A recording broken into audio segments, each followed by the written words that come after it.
Joined tonight by retired D.C. Metro Police Officer Ronald Hampton. Officer Hampton, appreciate your time tonight and your expertise on this. What would be your counsel? What would be your advice to the city of Sacramento going through this right now? Well, I think the chief of police has hit it on the head. Transparency, accountability, a thorough investigation, keeping the community up to date with what it is that's going on and who's involved in that process. Because if not, and people don't know what's happening, then they're going to assume that a cover-up exists and is in the play. But I think Trump raises a valid question. His grandmother raises a valid question. 20 times?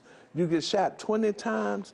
I listened to the video of it, and I was concerned too, because I heard the officer say, stop, stop, but the firing took place almost at the same time before he finished saying that.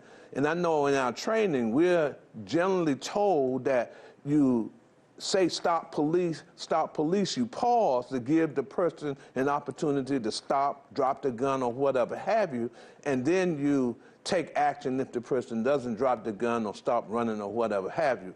But I don't know, it raises some real serious questions about whether or not this is going to be a justifiable shooting. And if not, then, you know, the officers need to be brought to justice. There was a helicopter involved in this. Yes, there sir. was a report that there was somebody breaking into cars. I mean, there wasn't a report that somebody was held at gunpoint and somebody's life was being threatened. Take us through the evaluation process on how officers are supposed to approach something like this. Well, the idea is that you get to run if you're on the ground. It's wonderful to have the helicopter there because they have the bright light. But if you're on the ground, you're following the person, you get the information, you following them, he's jumping fences, you're running and whatnot into the yard, it's dark back there, then the officer was absolutely right, or the officers were absolutely right in talking about stop police, and you should give them a chance to stop police, to stop in terms of what's going on. But to start firing at the same time that you're saying stop police, is, you know, it's kind of funny there. I just think that you have to wait. They say he had something in his hand. He had a cell phone. That's usually where people carry their cell phone. So you have to be able to see that.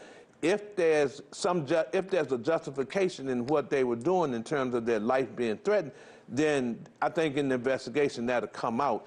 But what makes it even more suspicious is the idea of cutting the camera off, the sound to the camera off, and then after that it's over with so that they could mute the conversation. To me, that raises a red flag, because if you were involved in a shooting and this is the outcome of it, then you have to tell the facts the way you saw it, not cut the camera off, not cut the sound off, but talk exactly about what it is that you experienced back there behind the house.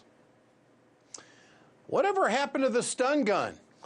Well, I mean, wouldn't a stun gun have taken care of the situation here? I mean, that's almost like getting shot. Well, I don't know. You know, it depends on the distance the police officer is from the individual who they're talking to. But yeah, when you're chasing and running after someone, you also limit the amount of things that you can do in that process. And then you have to factor in some of the other things that are going on. It was very dark back there. Okay. Mr. Ronald Hampton, I appreciate your time tonight. Thanks, officer, for joining us. We'll do it again.